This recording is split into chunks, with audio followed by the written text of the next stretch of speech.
Hey, welcome to the Gospel and Race podcast YouTube channel, where we create space to have the meaningful conversations and discernment around the church and race. I'm Greg Armstrong, your host. I'm so glad to be on this journey with you. I want to ask you to do a couple things for me. I want you to subscribe to this channel, jump into the conversation, leave some comments. I also want you to hit the notification button so that you know when we are live or when we have posted new content. We are going to engage this powerful conversation of the church and race and see the kingdom of God reconcile all nations. Let's go, the Gospel and Race podcast.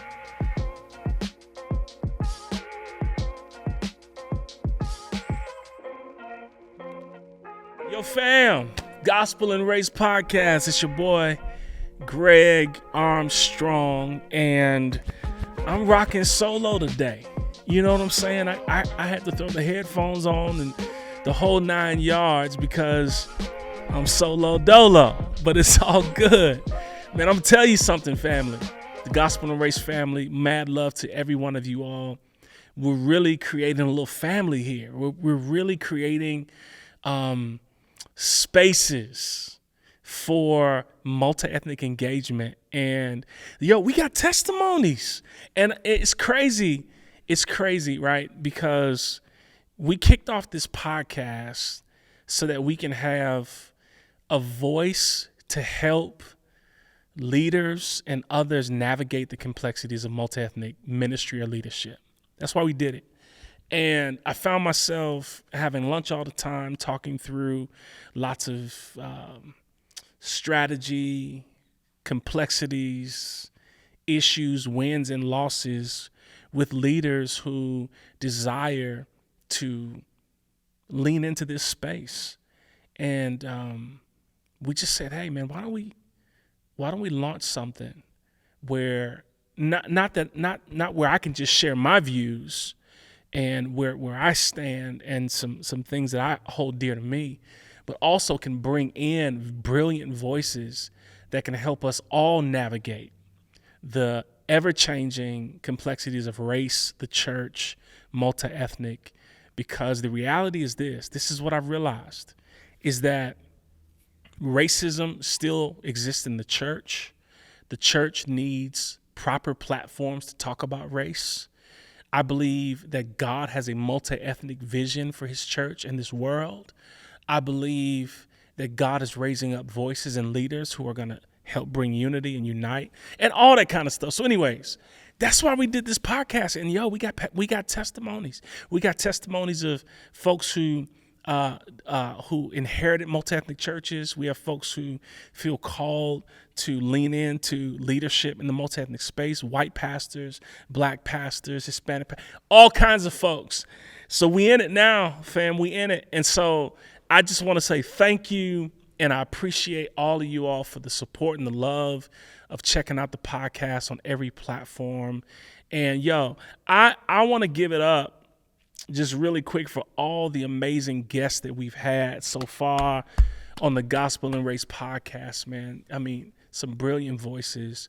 And listen, we have a lineup of women I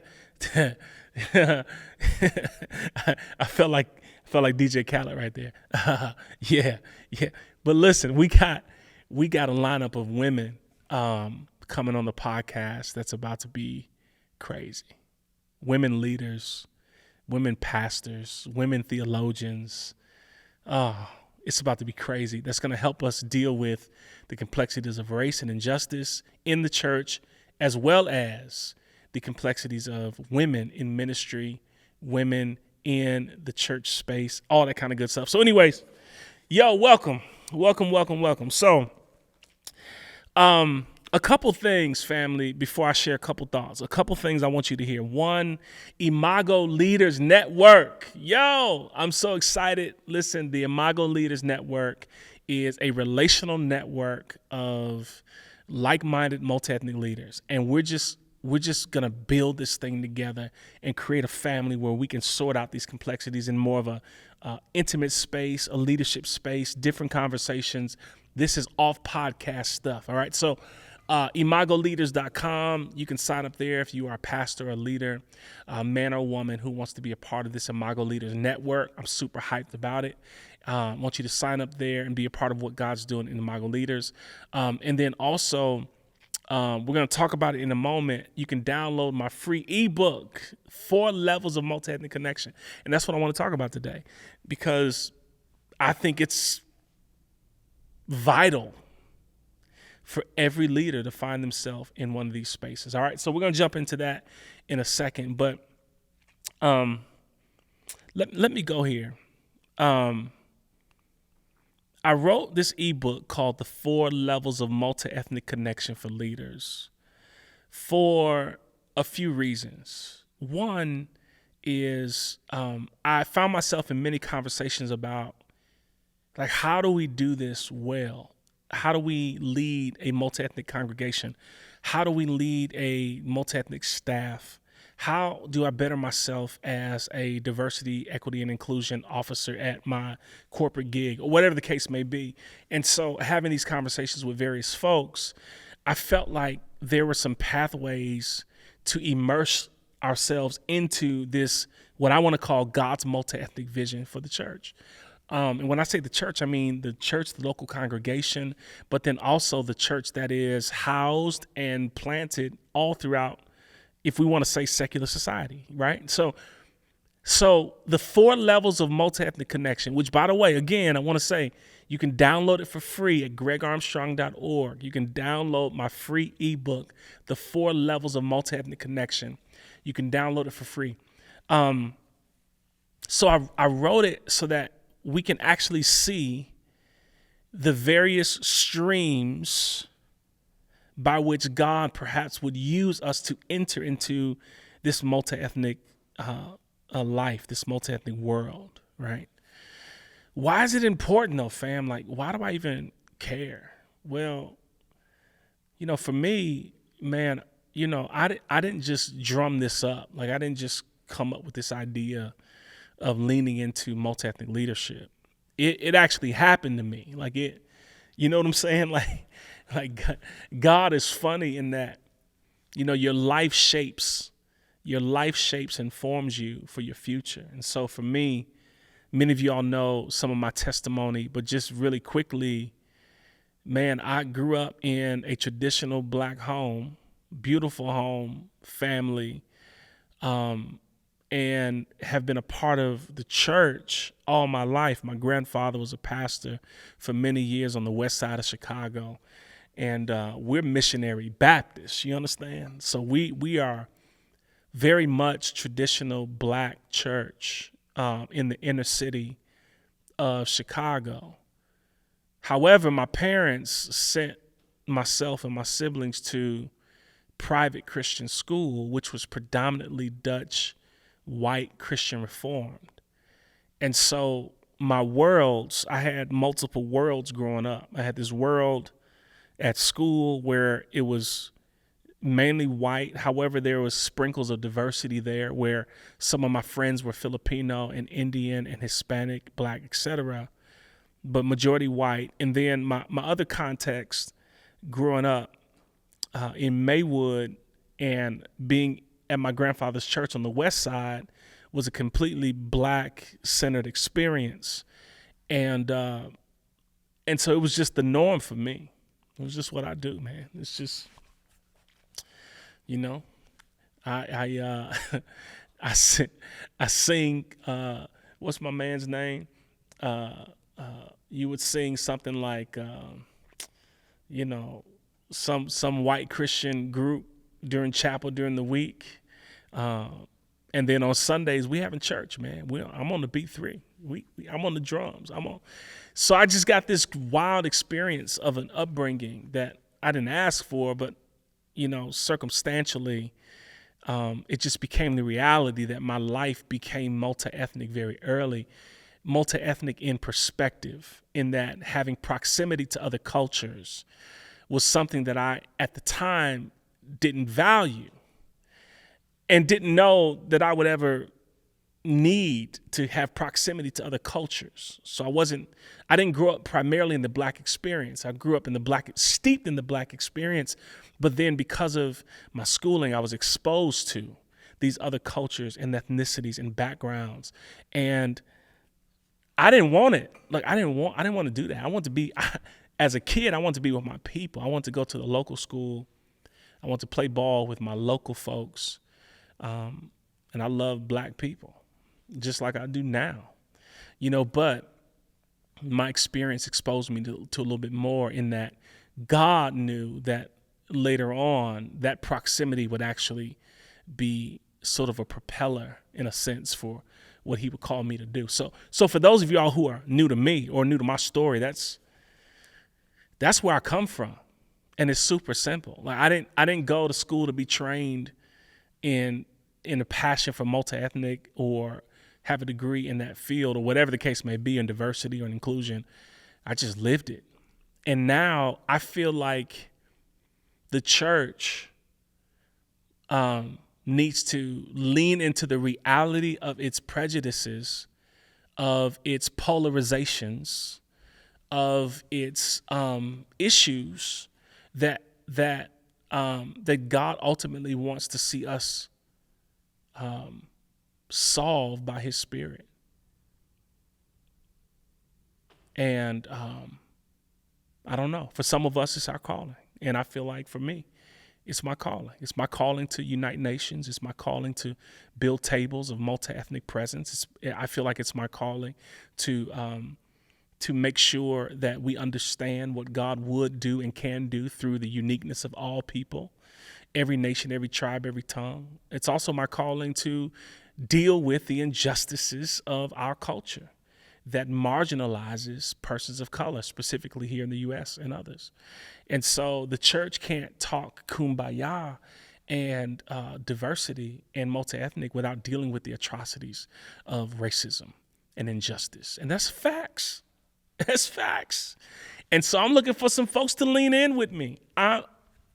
It's a reality, and the church needs to be super honest with the disparities of race and injustice. Now, because of my upbringing, then when I began leading in churches that were not black led and were not majority persons of color, then there were new levels of experiential encounters that came along with my life, and being exposed to systems of white evangelicalism, being exposed to systems of power and patriarchy, and some of these other things that I didn't think was in the church, but was very prevalent in the church as the church has dealt with power in a very toxic way. And so, long story short, regardless, we here now at the Gospel of Race podcast, and we're gonna help deal with some of these issues of race and injustice. And so,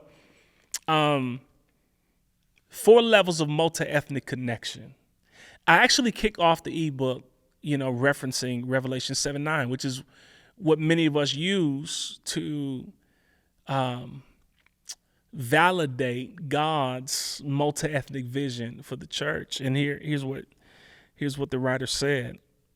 He said, after this I looked, and there was a vast multitude from every nation, tribe, people, and language, which no one could number, standing before the throne, before the Lamb.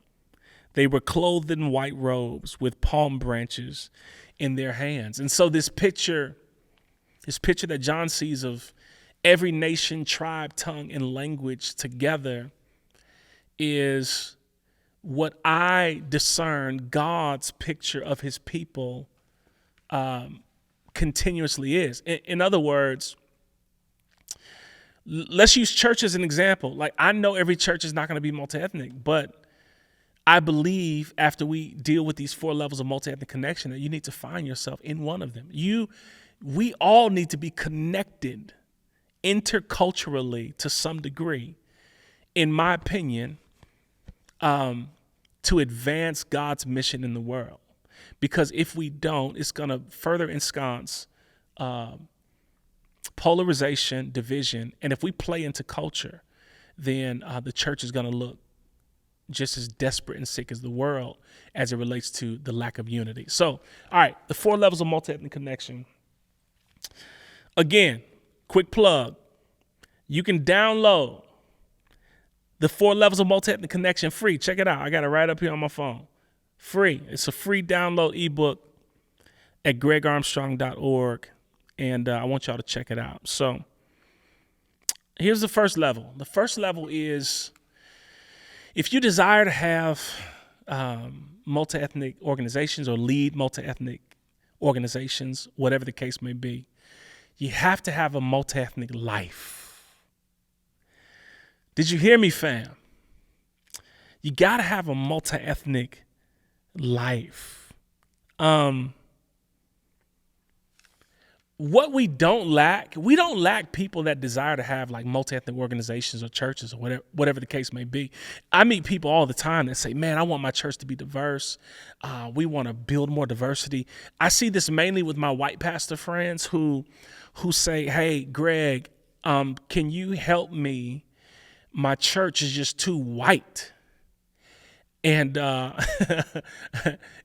even on the flip side, like, I have black pastor friends or Hispanic pastor friends, not as many, but who do say, hey, man, I feel like God wants me to have a diverse and multi-ethnic church, but it's just too black or too Latino or too Asian. Like, I can't break the mold. Now, oftentimes, because we're tribal people, the church is going to take on a lot of the texture of the leadership of the church. For instance, our church is multi-ethnic church. However, being a black leader, you can see in our congregation, according to the numbers, a larger bent towards black attenders. But then also my leadership too is needing diversity, but leaning towards the black perspective. And so that's very natural in that sense. However, here's the first question that I ask leaders who say, hey, I want my church or my organization or my nonprofit to be more diverse and multi-ethnic. I ask them, well, what does your life look like? Does your personal life or your personal circle resemble the stewardship that you're asking for in regards to multi-ethnic organization?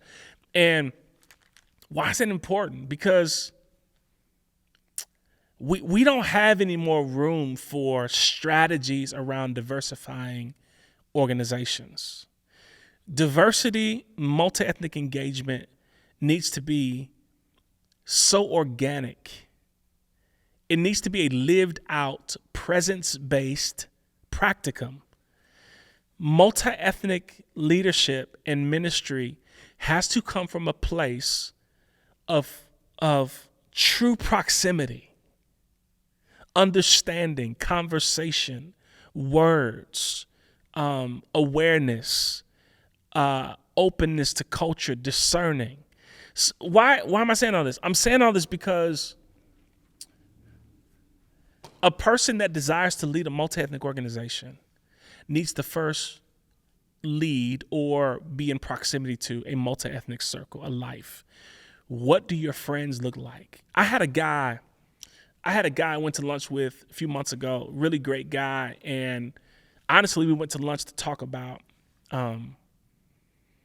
just how God would further increase these tables and make them more diverse. And it was really cool because I think I spoke at his church, and he was wanting to live out what I spoke about. Hey man, you said we need to be at these tables. We need to be together in proximity. We need to be, and he said, why don't we go to lunch and just talk and just hang out? And so we did. And he realized that as him and some of his constituents were working through, I think Tisby's book or White Fragility or something like this, a white brother, whatever the case may be, whatever book they were working through,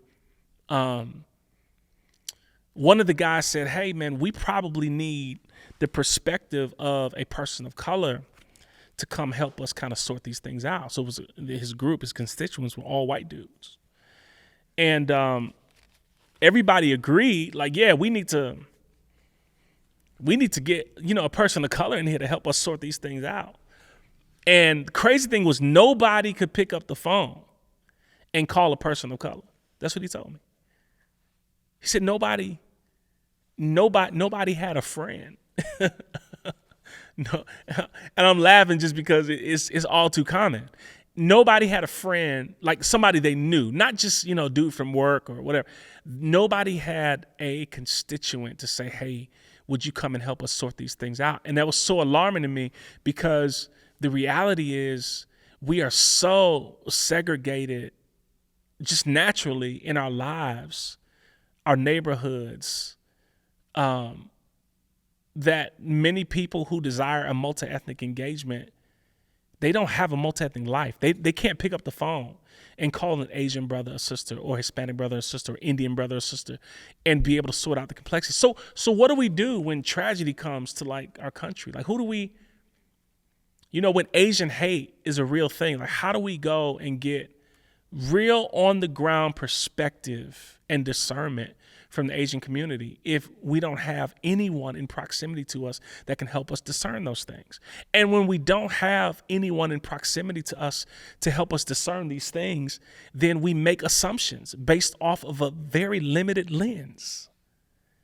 A lens that is so foggy, bro. It's so foggy, sister. It's so foggy because it's limited to my personal experience. And so when I see Asian hate or when I see what has happened to our Hispanic brothers and sisters in some cases, and when I see some of the disparities in other countries, but even in this country of other races, I've got to have proximity to other cultures to help me hear and be present to the real struggle, conversation, and victories of said cultures, so that then we can actually have a shared understanding of perhaps what the Spirit would do in between us.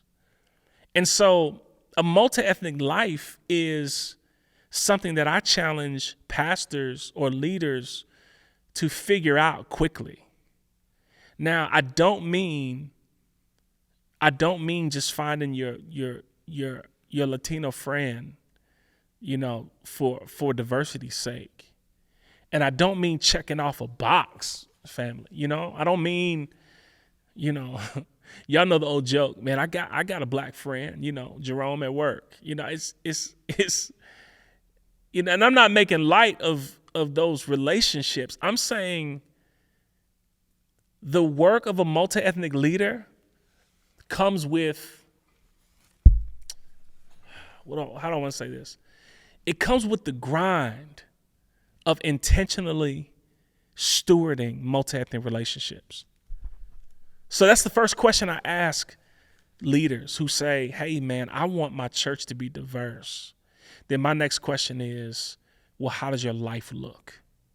And how would God open space for you to lean into some legitimate relationships with persons of other cultures, ethnicities, and backgrounds, colors, so that then you can have a perspective? Because here's another thing, family. Like as a leader, I'm a pastor, so a lot of my examples come from church leadership. We have terrible language sometimes when it comes from the platform as it relates to other cultures, because our language or our assumptions are based off of a very narrow view, and they don't come through an organic interaction with someone who has lived experience in that said culture. And so, a lot of church people get upset when, some sort of social, cultural tragedy happens that involves a certain people group, and that leader or that pastor can't stand up there and give voice to it. Not that they have to be an expert, but they can't give sympathetic voice to it because they weren't in proximity to anybody who remotely understands, because all their friends are black, or all their friends are white, or all their friends are Latino, So again, this is for the people who say, I want multi-ethnic. I'm not saying everybody. I'm just saying for people who say, I want my church to be multi-ethnic. I want my organization to be multi-ethnic. I want my nonprofit to be multi-ethnic. Then it starts with a multi-ethnic life. Who are you in proximity to? And are you in true presence-based fellowship with this person that you can call your brother, your sister. And I believe deepening those relationships is going to help us deal with the atrocities of racism in our country, in our neighborhoods, because we're going to get more and more organic relationships that are centered around this presence-based, proximity-based life that Christ would have us lean into. Y'all feel me? All right, multi-ethnic life. Now, go find you somebody, man. Go find you a friend and deepen that relationship. Figure it out. And you know what? It might not vibe at first. You know, there's a lot of tension between cultures. There's a lot of questions. There's a lot of apprehension. There's a lot of side eyeing, especially my white brothers and sisters who want to develop relationships with people of color. It's just the nature of our culture, country, history just makes it to be a little difficult sometimes. But that's why we got the Spirit, man. That's why we got God. If it's God's idea and if it's his passion, then God, would you open up significant relationships for me to lean into a multi-ethnic life, and that my pictures on the gram, you know, would represent my fellowship with all cultures, tongues, nations. Anyways, y'all good? All right, bet. All right, so multi-ethnic life, that's the first level of multi-ethnic leadership. Here's number 2, multi-ethnic church. So hear me on this, family. Here's what I believe. I believe that your church should resemble the neighborhood that you are in. In other words, your church should mirror the neighborhood that God has placed you in. And I say this mainly this is easy for a white neighborhood, a black neighborhood, or Hispanic, whatever the case. It's easy for that because it's going to be homogenous. I get that. But there are too many churches that are housed in a multi-ethnic community that do not have tables or have not opened spaces for that multi-ethnic reality to become a thing in their church. So I believe in the multi-ethnic church. I believe, and I'll be bold enough to say, I believe the multi-ethnic church on this level and the next level I'm going to bring to you in a moment, the multi-ethnic church will be the answer for the racial disparities by way of the Spirit in our neighborhoods. I'm telling you, when you get a group of people who can deal with the messiness of multi-ethnic and can deal with the rub of differences, the tension of difference, a group of people who can worship God, serve each other, be present for the good of all men and women, et cetera, et cetera. That's a powerful church that then would intrude upon the disparities of race and injustice in our neighborhoods. So I believe in the power of the multi-ethnic church family. And I believe we need to plant more intentionally multi-ethnic churches. So the issue is assessing your congregation or your nonprofit or whatever you have and saying, am I an all-white organization, church or whatever, in the midst of a multi-ethnic community where we just kind of come do our thing and then leave? Am I an all-black church or Hispanic, Asian or whatever in a multi-ethnic community and I only do it for us? I don't personally, I think we need more multi-ethnic churches where your church, if in a multi-ethnic space, community, neighborhood, we should make adjustments. We should open spaces. We should lean in to God's multi-ethnic vision for the church based on where he's placed us. So, in my neighborhood where our church is, it's historically sort of a blue collar. There's a lot of older white people, but a lot of younger multi-ethnic families moving in. And so, to the best of our ability, our programming, our spaces, our language, all of these things need to actually be serve as an openness to all cultures that are represented in our neighborhood. And we don't do it perfect, but I'm very proud of our church leaning in to making sure our community mirrors where we live.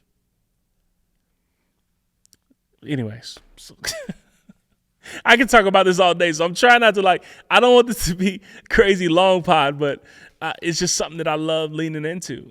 And we need more multi-ethnic churches. So I would make that assessment if you're a leader to say, okay, does my life reflect, not my life, does my church or organization reflect the place, the neighborhood that God has placed me in, right? And so